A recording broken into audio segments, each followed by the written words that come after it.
MPC BiPC విద్యార్థులకి ఒక వరం CA కోర్సులు. CA చదివే విద్యార్థుల్లో 40% మంది ఎంపీసీ మరియు బైపీసీ విద్యార్థులే. Master Minds. బడ్జెట్లో మనకి రాజధానికి 15,000 కోట్లు కేంద్రం అనౌన్స్ చేసింది. అనౌన్స్ చేయగానే నిన్న చంద్రబాబు నాయుడు గారు అసెంబ్లీలో తీర్మానం పెట్టేశారు. కేంద్రాన్ని అభినందించారు. అభినందించిన తర్వాత అందరూ కూడా తీరా చూస్తే అది ఏ రకంగా ఇస్తాం, ఎవరి ద్వారా అప్పు ఇప్పిస్తామో ఇంకా డిసైడ్ చేసుకోలేదు. కానీ 15,000 కోట్ల రుణాన్ని అప్పు ఇప్పిస్తాను అని చెప్పి నిర్మలా సీతారామన్ చెప్పారు, ఆర్థిక మంత్రి. అంటే ఎంత మోసం అండి. ఇతను చంద్రబాబు నాయుడు, పవన్ కళ్యాణ్ ఈ రాష్ట్రానికి మంచి చేస్తామని చెప్పి ఈ రాష్ట్రానికి ముఖ్యమంత్రిగా ఉప ముఖ్యమంత్రిగా ప్రమాణం చేసి బాధ్యతలు చేపట్టిన తర్వాత కేంద్రం ఇంత అన్యాయం చేస్తూ ఉంటుంటే ఒక స్పెషల్ స్టేటస్ గురించి మాట్లాడకుండా బీహార్ లాంటి రాష్ట్రాలు స్పెషల్ స్టేటస్ గురించి గొంతెత్తి మాట్లాడుతూ ఉంటుంటే 15,000 కోట్లు తెచ్చుకోవడానికి సిగ్గనేది ఉందని నేను అడుగుతున్నాను ఈ ప్రభుత్వానికి. ఇప్పటికన్నా మీరు ఇదన్నిటికీ పరిష్కారం స్పెషల్ స్టేటస్. పార్లమెంటుని మించింది రాజ్యాంగం. కానీ ఏదైనా సరే పార్లమెంట్లోనే జరుగుతుంది. ఈ స్పెషల్ స్టేటస్ ఆ రోజు కాంగ్రెస్ చేసిన పొరపాటు ఏంటంటే మేమే వస్తాం, మేమే స్పెషల్ స్టేటస్ ఇస్తామన్న ఉద్దేశంతో దాంట్లో పెట్టలేదని ఒకే ఒక కారణంతో స్పెషల్ స్టేటస్ ఇవ్వలేదు. కాంగ్రెస్ ఒక పక్కన ఇస్తానంటుంది. పోనీ వీళ్ళు ఎలక్షన్స్లో 78 చోట్ల అక్రమాలు చేసి, మన రాష్ట్రంలో కూడా 7 నియోజకవర్గాల్లో అక్రమాలు చేసి నెగ్గింది ఎన్డీఏ. యాక్చువల్గా అయితే కాంగ్రెస్ ప్రభుత్వం వచ్చును, కాంగ్రెస్ ప్రభుత్వం వస్తే డెఫినెట్గా మనకి స్పెషల్ స్టేటస్ వచ్చును. స్పెషల్ స్టేటస్ వచ్చి మరి రాజధానికి కావాల్సిన నిధులన్నీ ఇస్తే మన రాజధాని అయిపోను, పోలవరం అయిపోను. Polavaram as per the norms ఖచ్చితంగా మరి కాంగ్రెస్ ప్రభుత్వం దగ్గరుండి కట్టించే పరిస్థితి. కానీ బీజేపీ తెలుగుదేశం కొమ్మక్క అయిపోయి ఈ ప్రాజెక్ట్ని, ప్రజల్ని, ప్రాణాలని పణంగా పెడతారు. అది శ్వేతపత్రం గురించి మనం మాట్లాడాలంటే బడ్జెట్ గురించి.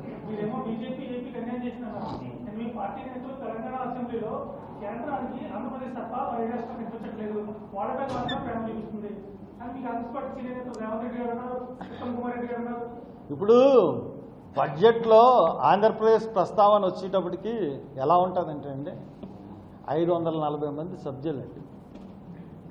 ఎందుకంటే ఓన్ ఎక్స్పీరియన్స్ చేసినోండి కాబట్టి, నేను కానీ రేవంత్ రెడ్డి కానీ పార్లమెంట్ల కింద పనిచేశాం కాబట్టి బడ్జెట్లో ఒక రాష్ట్రం పేరు వచ్చినప్పటికీ ఆ రాష్ట్రానికి ఏదో మేలు జరిగిపోతుంది అనుకుని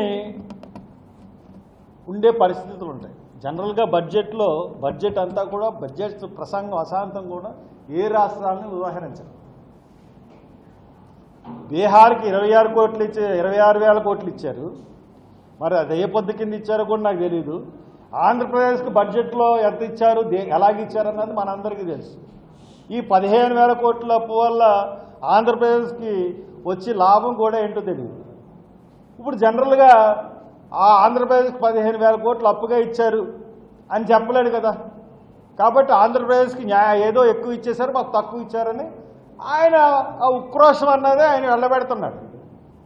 కానీ నిజంగా మనకు మనమే పరిశీలించుకుంటే, మనం మీ విలేకరులు కానీ లేకపోతే మన సమాజం కానీ పరిష్కరించుకుంటే ఆంధ్రప్రదేశ్కి ఏమి ఇచ్చిందండి కేంద్రం?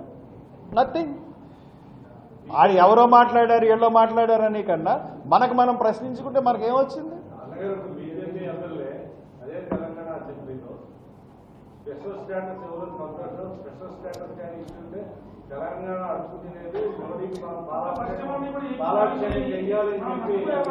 బీజేపీ వాళ్ళు ఫస్ట్ నుంచి ఆ స్పెషల్ స్టేటస్ ఇవ్వకూడదు ఆంధ్రప్రదేశ్లో మనకి పునాదులు లేవు, తెలంగాణలోనే పునాదులు ఉన్నాయి.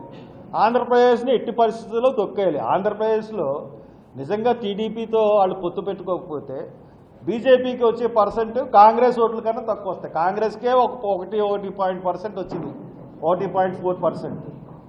బీజేపీ ఇంతకన్నా తక్కువ వస్తుంది. వాళ్ళు అధికారంలోకి ఉన్నారు కాబట్టి పొత్తు పెట్టుకున్నారు. వాళ్ళు బీజేపీని ఆంధ్రప్రదేశ్ ఆదరించరు కాబట్టి వీళ్ళు స్పెషల్ స్టాటస్ ఇవ్వకూడదన్నది బీజేపీ యొక్క దుర్మార్గపరమైన ఆలోచన. వీళ్ళు స్పెషల్ స్టాటస్ ఇచ్చిన ఇవ్వరు. ఈ పనులన్నీ కూడా ఇంకో చోట ఖర్చు పెట్టుకుంటే మంచిదన్న ఉద్దేశంతో బీజేపీ చేస్తున్న పనులు.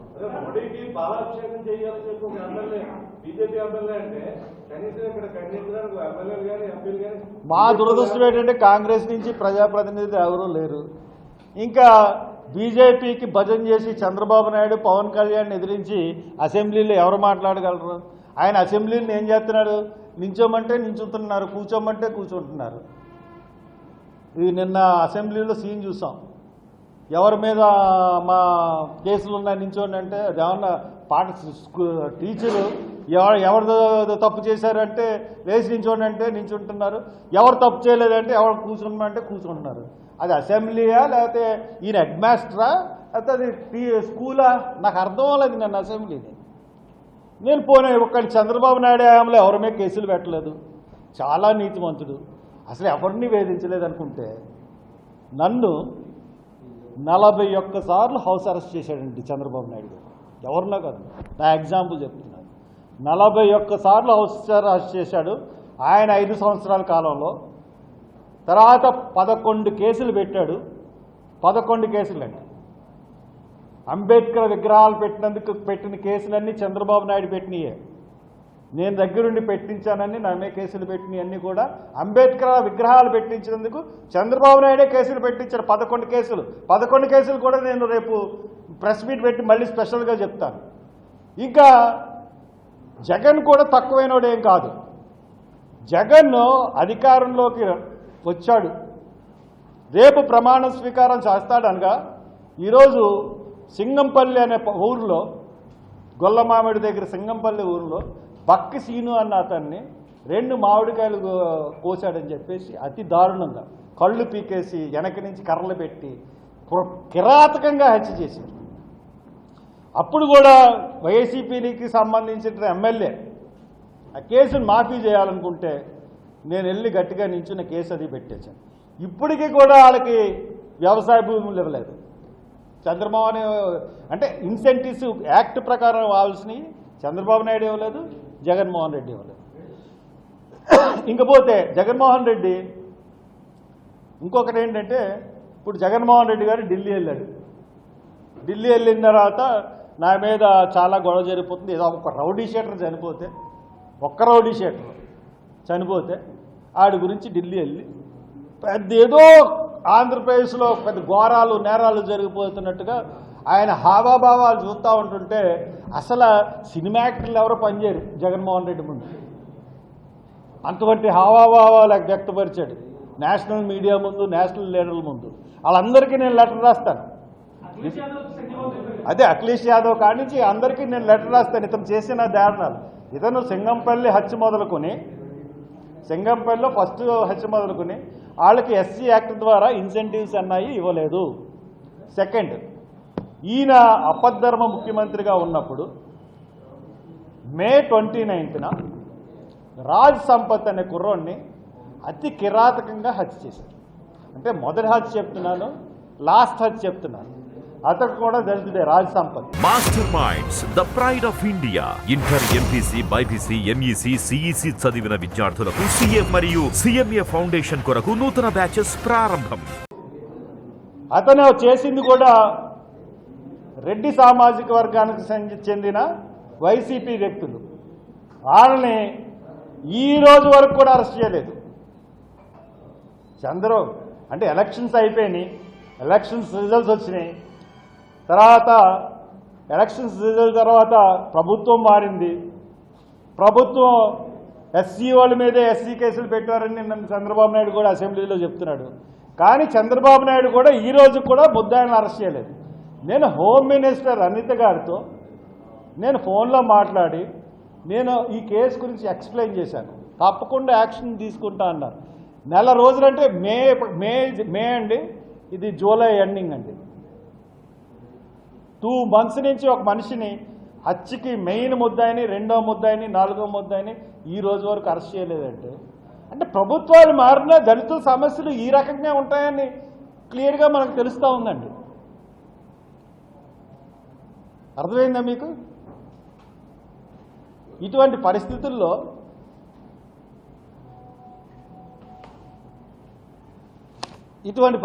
మనకి కనపడతా ఉంటాయి. కాబట్టి జగన్ గారు, మీరు మీ హయాంలో అబ్దుల్ సత్తార్ ఒక సిఐ అతన్ని దారుణంగా వేధిస్తూ ఉంటుంటే, ఎరా నువ్వు చనిపోదాం అనుకున్నావేమో, నీ ఫ్యామిలీని కూడా వదలని ఒక మాటకి ఫ్యామిలీతో నంద్యాల దగ్గర రైలు కింద పడి ఆత్మహత్య చేసుకున్నాను. నువ్వు తీసుకున్న చర్యలేంటి? ఎర్రిచర్ల కిరణ్ కుమార్ని మాస్క్ లేదని పోలీస్ స్టేషన్లో లాకప్ డెత్ చేసి బయటకు తీసుకొచ్చి కారులో దోసేసి కారులోంచి కింద పడిపోయాడని చెప్పేసి ఆ కేసుని క్లోజ్ చేశాం. ఇక్కడ శిరోమణ్యం ప్రసాద్ ఆయన్ని అరెస్ట్ చేశారా? ఇప్పటి వరకు ఆయన్ని అరెస్ట్ చేయలేదు. ఇలాగా డాక్టర్ సుధాకర్, ఇలాగ మనం చూసుకున్నట్లయితే కొల్లల కేసులు. నన్ను అసలు నాకు క్రైమే లేదు నా మీద, అటువంటిది నాకు ఫ్రేమ్ చేసి 353, 354 చేసి ఒక ఎంపీని 353, 354 అంటే ఎన్ని రోజులు ఉంచాలండి?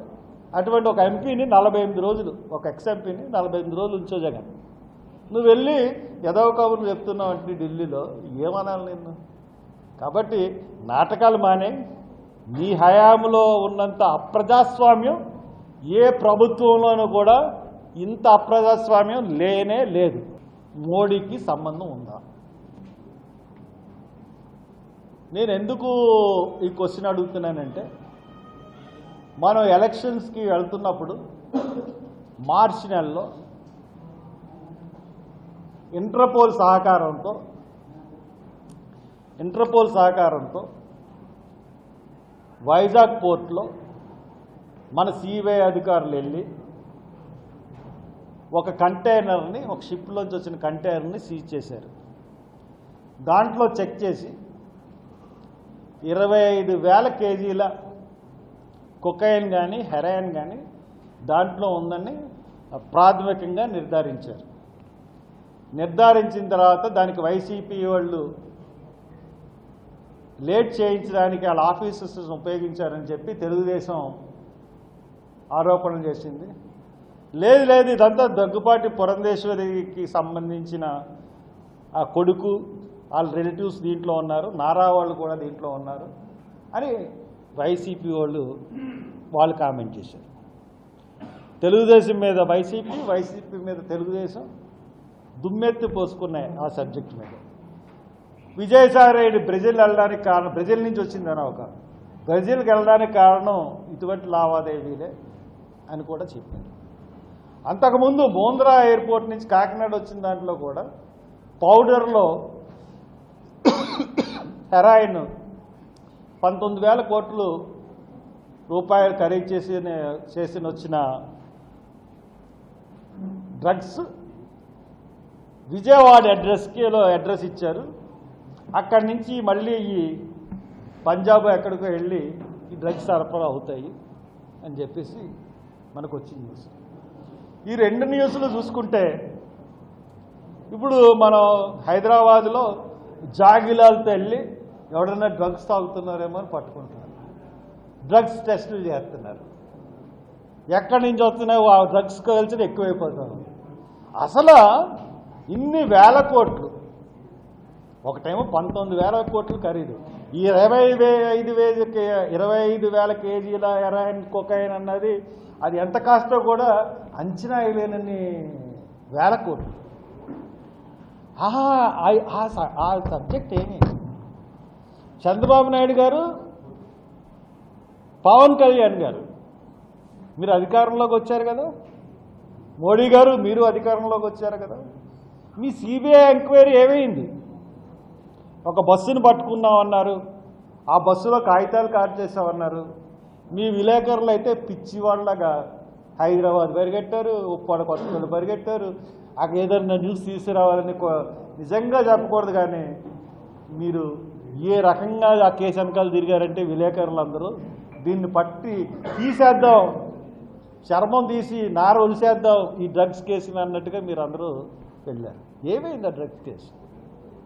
నిజంగా మోడీ కానీ అదానీ కానీ ప్రమేయం లేకుండా ఈరోజు వరకు చంద్రబాబు నాయుడు కానీ జగన్ కానీ ఎందుకు మాట్లాడలేదు? మోడీ మాట్లాడకుండా ఉండమన్నందుకే కదా వీళ్ళిద్దరూ మాట్లాడలేదు. లేకపోతే మాట్లాడాలి కదా. అసెంబ్లీ జరుగుతుంది, అసెంబ్లీలో దీని గురించి చర్చించగలరా? నేను పార్లమెంట్లో కూడా లెటర్ రాద్దాం అనుకున్నాను పార్లమెంట్ మెంబర్స్కి. తప్పకుండా ఈ విషయాల మీద పార్లమెంట్లో జరగాలి, చర్చ జరగాలి. దోషి మోడీయే. దోషి మోడీ కాకపోతే పార్లమెంట్లో ఈ డ్రగ్స్ గురించి, ఈ డ్రగ్స్ దందా గురించి చర్చ జరిపి సిబిఐ ఎంక్వైరీ ఏమైంది, ఏ రకంగా జరిగింది, ఎవరు దోషులను జరిగింది, లేకపోతే ఎవరు దోషులు కాదా, ఆ పట్టుకున్న డ్రగ్స్ అన్నీ ఏమైనాయి, ఇవన్నీ కూడా చెప్పాల్సిన బాధ్యత కేంద్ర రాష్ట్ర ప్రభుత్వాల మీద ఉంది. కాబట్టి దీని మీద త్వరగా చర్య తీసుకోవాలి. ఎందుకంటే దాని గురించి మొత్తం సబ్జెక్ట్ ఉంది. నాకు ఇంటర్పోల్కి కూడా రాశాను.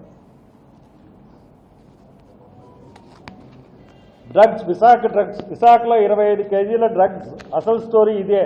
ఎందుకు తెప్పించారంటే ప్రజల నుంచి వచ్చిన కంటైనర్ ఈ నెల 16 మార్చి నెల 16 25,000 కేజీల డ్రగ్స్ను స్వాధీనం చేసుకున్నట్లు సిబిఐ నిన్న చేసిన ప్రకటన. సిబిఐ చేసిన ప్రకటన దేశవ్యాప్తంగా కలకలం రేపింది. నేను చెప్పడం కదండి, సిబిఐ ప్రకటన చేసింది ప్రెస్ని పిలిచి. దాదాపు 50,000 కోట్లకు పైగా విలువ ఉంటుందండి. 50,000 కోట్లకు పైగా విలువ ఉంటుందండి ఆ డ్రగ్స్ విలువ. ఈ డ్రగ్స్ని ఎవరు తెప్పించారు, ఎందుకు తెప్పించారు, ఎన్నికల సమయంలో దీన్ని తెప్పించాల్సిన అవసరం ఏమందన్న చర్చ జరుగుతుంది. అదే వివరాలను వీటి కన్సైనీ సంస్థ Sanjay aqua exports private limited వెల్లడించింది. ఏదో కొత్తగా ఫీడ్కి ఫ్యాక్టరీ పెట్టామని మాకు డ్రై ఈస్ట్ కావాలని చెప్పేసి వాళ్ళు ఏం చెప్పినట్టు ఆ కంపెనీ వాళ్ళు ప్రకటన చేశారు. అసలు వాళ్ళని ఎందుకు అరెస్ట్ చేయలేదు? ఆ గిరిధర్ అన్నవాడిని, తర్వాత హరికృష్ణ అన్నవాడిని, కొన్న హరికృష్ణ, వీళ్ళందరినీ ఎందుకు అరెస్ట్ చేయలేదు, ఎందుకు విచారించలేదు? వాళ్ళు రొయ్యల వెతకని చెప్పారు దీన్ని. ఇంకొక దాంట్లో విశాఖ తీరంలో డ్రగ్స్ కలకలం. సీపోర్ట్ 25,000 కేజీల డ్రగ్స్ స్వాధీనం. ఎవరు ఇవన్నీ కూడా నేను అప్పటి నుంచి ఎన్ని పెట్టుకున్నాను.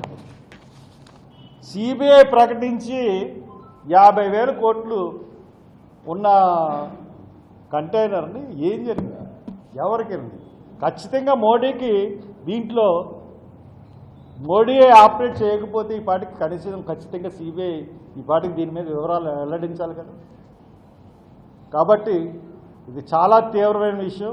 ఈ డ్రగ్స్ 50,000 డ్రగ్స్ అంటే ఇండియా నాశనం అయిపోతుంది. డ్రగ్స్ అలవాటు పడినోడు బయటకు రావడం అంటే చాలా కష్టమైన విషయం. ఇది మన దేశం యొక్క ఆర్థిక స్థితిని, సామాజిక స్థితుల్ని అన్నిటిని నాశనం చేసేస్తాయి డ్రగ్స్.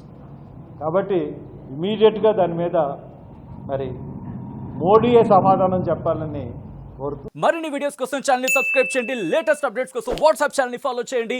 అండ్ లింక్ డిస్క్రిప్షన్ లో ఉంది.